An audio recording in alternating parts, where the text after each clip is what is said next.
Durante la Segunda Guerra Mundial, los cielos de los Balcanes se convirtieron en una de las zonas más letales para los bombarderos aliados. La Fuerza Aérea número 15 de Estados Unidos, con base en Italia, emprendía misiones constantes contra las refinerías de Ploiesti en Rumania, la principal fuente de combustible del Tercer Reich. Cada vuelo era un infierno. Cazas alemanes acechaban desde las alturas y el fuego antiaéreo despedazaba las formaciones de B-17 y B-24. Para agosto de 1944, casi la mitad de la flota de bombarderos había sido derribada y centenares de tripulantes se encontraban dispersos en territorio ocupado, oficialmente clasificados como desaparecidos en acción. Sus familias, en Estados Unidos, recibían telegramas con la fría sentencia de que sus hijos estaban perdidos y presumiblemente muertos. Sin embargo, en la lejana Serbia, una cadena humana de campesinos, guerrilleros y aldeanos comenzaba a gestar un milagro. En la aldea de Pranjani, hombres y mujeres movían piedras, rellenaban baches con grava y despejaban un prado montañoso, trabajando con bueyes y carros rudimentarios. Estaban construyendo una pista de aterrizaje clandestina, bajo la constante amenaza de patrullas alemanas y delatores que podían condenarlos a la muerte. Lo impensable se estaba gestando. Una operación de rescate a gran escala que más tarde se conocería como Operación Halyard. Los pilotos abatidos que lograban sobrevivir al salto en paracaídas encontraban refugio entre la población local y en las filas de los Chetniks, una guerrilla monárquica comandada por el general Draza Mihailovich. Estos combatientes habían surgido tras la invasión del Eje y mantenían un control precario en las montañas, donde organizaron hospitales improvisados y redes de protección para los aviadores aliados.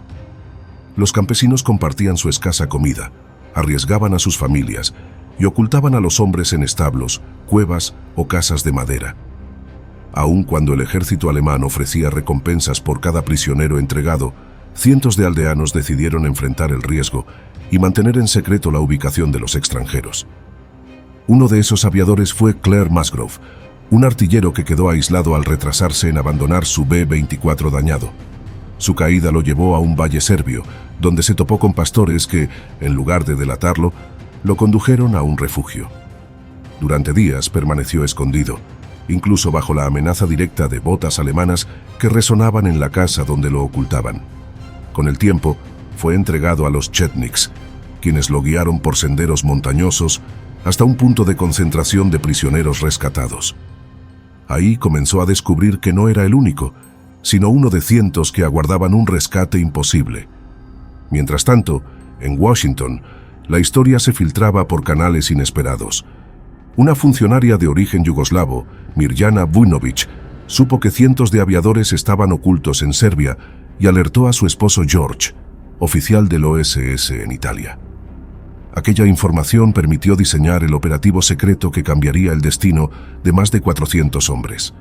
En la madrugada del 2 de agosto de 1944, los primeros agentes del OSS descendieron en paracaídas sobre las colinas serbias. Fueron recibidos con lágrimas, abrazos y un respeto profundo por parte de los guerrilleros de Mihailovich. El propio general los condujo hasta los refugios donde permanecían ocultos más de 200 aviadores, distribuidos en grupos vigilados día y noche por campesinos armados con viejos fusiles. El desafío no terminaba con haberlos encontrado. Lo verdaderamente complejo era sacarlos de aquel territorio vigilado por divisiones alemanas. La orden había sido clara: construir una pista de aterrizaje en pleno corazón montañoso. El lugar escogido fue un prado conocido como Galovica Meadow, un claro rodeado de bosques y con un desnivel que lo hacía impracticable para la maquinaria pesada. Todo debía hacerse a mano. Con hachas, palas y carros de bueyes, aldeanos y aviadores trabajaron durante largas noches, cortando árboles, nivelando el terreno y retirando enormes piedras. El esfuerzo físico era brutal, pero la determinación superaba cualquier obstáculo. Los heridos también colaboraban, arrastrándose para aportar lo que podían. La misión unía a locales y extranjeros en un mismo propósito: abrir una franja de tierra lo bastante sólida para recibir un avión de transporte C-47. Tras 6 noches de labor, la pista alcanzó los 640 metros de longitud, suficiente para intentar un aterrizaje de alto riesgo. El 9 de agosto se programó el primer rescate. El silencio reinaba cuando las hogueras de señalización iluminaron la improvisada pista y las primeras aeronaves se aproximaron desde el horizonte. El piloto del primer C-47 dudó en el descenso y tuvo que remontar el vuelo, provocando un nudo de angustia en todos los presentes. Pero el segundo aparato logró posar sus ruedas en el estrecho terreno, tambaleándose peligrosamente hasta detenerse. El rugido de los motores confirmó lo que parecía un milagro. El rescate había comenzado. Los primeros 25 hombres fueron cargados a toda prisa, entre ellos los más enfermos y debilitados. El aparato levantó vuelo al filo del abismo, despegando con un margen mínimo de seguridad. El éxito inicial reavivó la esperanza, aunque la tensión se mantuvo. Solo 4 aviones llegaron aquella noche, menos de la mitad de los esperados, lo que obligó a dejar a más de 200 hombres en tierra, aguardando en silencio bajo la amenaza constante de patrullas enemigas. Cada aterrizaje era un pulso entre la vida y la muerte. Una maniobra demasiado ruidosa podía delatar la operación entera.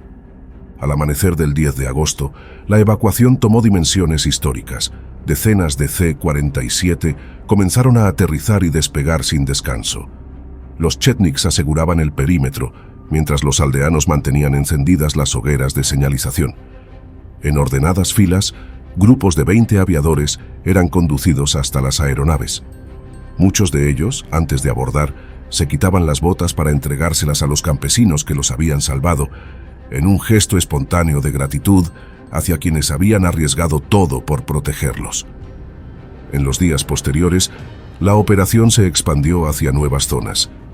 Cuando la pista de Pranjani quedó insuficiente para el número creciente de aviadores ocultos, se construyeron improvisados campos de aterrizaje en Koseljeva y Voljanich. En cada lugar se repitió el mismo esfuerzo. Campesinos y guerrilleros trabajando de noche, evitando ser detectados, mientras los pilotos aliados se preparaban para arriesgarse en maniobras extremas. El resultado fue extraordinario. Más de 400 aviadores fueron evacuados, incluidos 343 estadounidenses. Ninguno cayó prisionero de los alemanes, un logro sin paralelo en la Europa ocupada. El general Draza Mihailovich, pieza clave de esta hazaña, rechazó en todo momento la posibilidad de escapar. Eligió permanecer con sus hombres, aún consciente del peligro. Su destino, sin embargo, quedó marcado por la política internacional. Estados Unidos y el Reino Unido, presionados por la Unión Soviética, retiraron su apoyo a los chetniks y lo transfirieron a los partisanos comunistas de Tito. Mihailovich quedó aislado, abandonado y finalmente capturado en 1946. Su juicio fue manipulado por el nuevo régimen yugoslavo y terminó condenado a muerte. La lealtad demostrada a los aviadores y el sacrificio de su pueblo quedaron en silencio durante décadas. En Estados Unidos, el reconocimiento llegó de forma secreta. El presidente Truman aprobó la Legión al Mérito para Mihailovich, destacando que gracias a su valentía, cientos de pilotos habían regresado vivos. Pero la condecoración se otorgó sin publicidad, en un intento de no incomodar a los aliados comunistas. La historia quedó enterrada en los archivos. George Musulin, el agente del OSS que coordinó el operativo en Serbia, fue sancionado y expulsado de la agencia por desobedecer órdenes. Con el tiempo, su papel fue reivindicado y honrado. Claire Musgrove, uno de los aviadores rescatados, regresó 6 décadas después a Pranjani, donde una placa conmemorativa recordaba el valor de quienes hicieron posible la misión. El reencuentro confirmó la dimensión histórica de aquel esfuerzo colectivo. La verdadera magnitud de la Operación Halyard no se difundió ampliamente hasta el año 2010, cuando George Bushnovich, responsable de la coordinación desde Italia, compartió su testimonio en el New York Times. Sus palabras revelaron que la misión fue una de las operaciones de rescate aéreo más exitosas de la guerra y la resumió con una frase contundente: "No perdimos a un solo hombre". Así salió a la luz un secreto guardado durante más de medio siglo, demostrando cómo un pequeño pueblo serbio y la voluntad de campesinos anónimos cambiaron el destino de cientos de vidas en plena guerra mundial.